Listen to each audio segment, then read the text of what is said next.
Hi. My name is Michael. Have you ever been in a room full of people and felt like no one knew you? I mean really knew you. Not the small version of you that shows up on social media.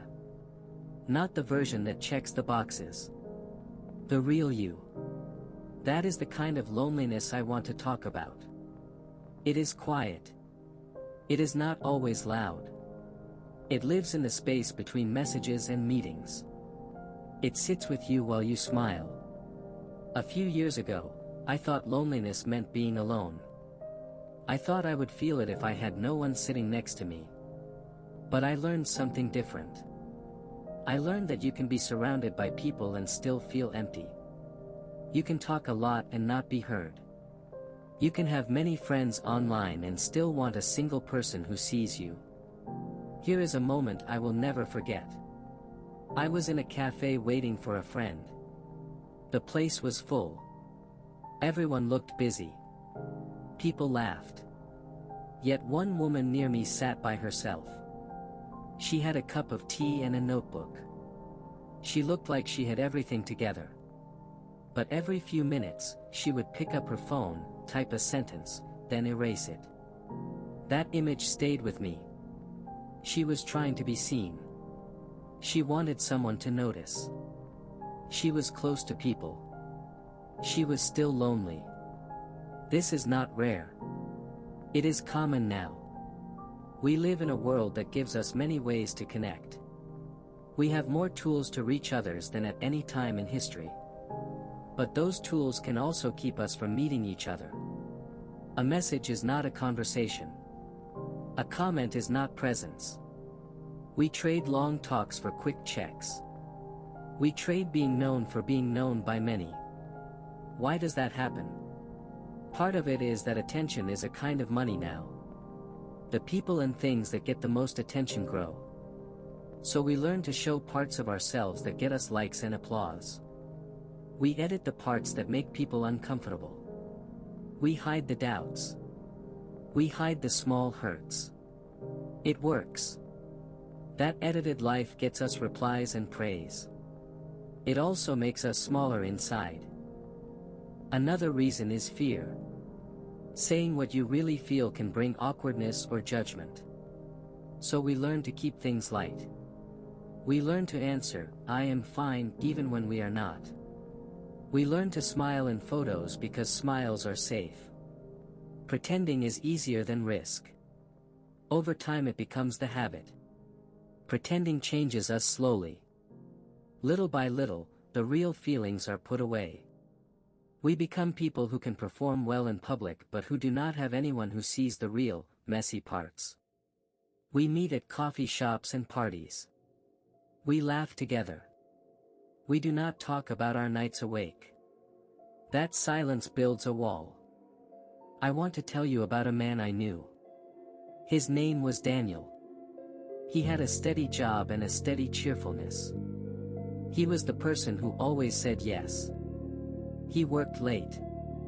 He joined group chats. He smiled when asked if he was okay. No one guessed he felt empty. One night Daniel came home and sat on his couch and did not move for a long time. He felt tired in a way he could not rest from. He tried to call a friend, but chose not to. He did not want to bother anyone. The next day he went to work and put on the same smile. He kept pretending because pretending kept his life smooth. But inside, he felt less and less like himself. Daniel is not a rare case. Many of us carry this quiet weight. It affects our work, our relationships, and our health. It makes small problems feel bigger. It can make joy feel distant.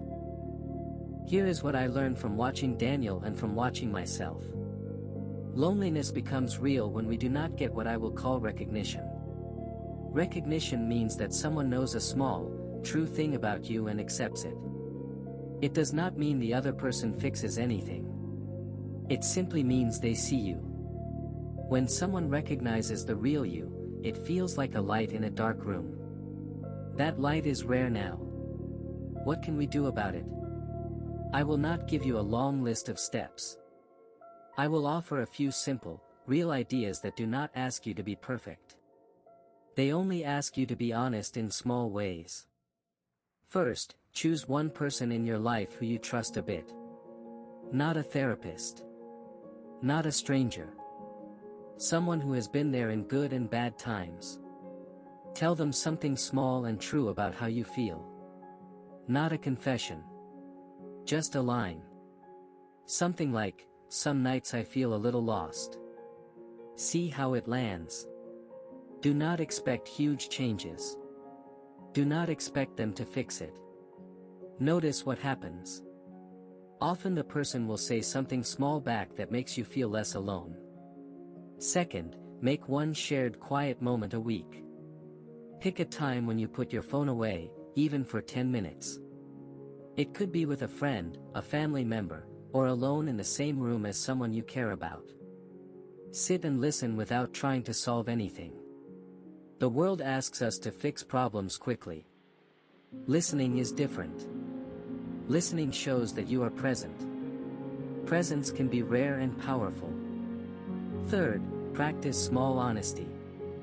When someone asks, "How are you?" instead of the default, "I am fine," try a slightly truer answer. Say, "I have had better days," or "I am a bit tired." You do not need to pour out everything. Small truth opens space.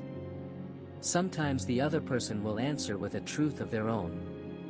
That is the beginning of being known. These ideas are not quick fixes. They do not erase the larger problems. But they build a bridge back to being seen. They teach other people how to meet the real you. You may worry. What if the person does not respond as you hope? That can hurt. It may feel like proof that you are alone. I have felt that hurt. In those times, remember that the first try is practice. You learn which people can carry your truth and who cannot. That knowledge helps you protect your heart and keep searching for the right kind of connection. Remember also that many people hide their loneliness. They have clocks that show busy lives. They scroll through bright feeds. They might seem fine. But behind those screens, they may be carrying the same weight. You may be the person who breaks the silence by sharing a small truth. That can be a gift. I do not want to paint our life as all bleak. There is beauty in small human acts. A friend who asks, "Are you okay?" and waits for an answer. A neighbor who sits with you on a quiet bench. A coworker who checks in after a long day. These moments add up. They become a series of small lights. If you feel that quiet hollow tonight, know this: you are not broken.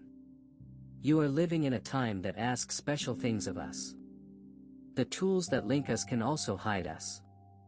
Seeing that is the first step. The second is small courage. Speak one true line. Sit quietly with someone. Listen without trying to fix. Practice these simple acts. They will not change everything at once, but they can change the shape of your day. We were not built to be content only with public applause. We were built to be seen in full. That thing feels risky now, but it is still possible.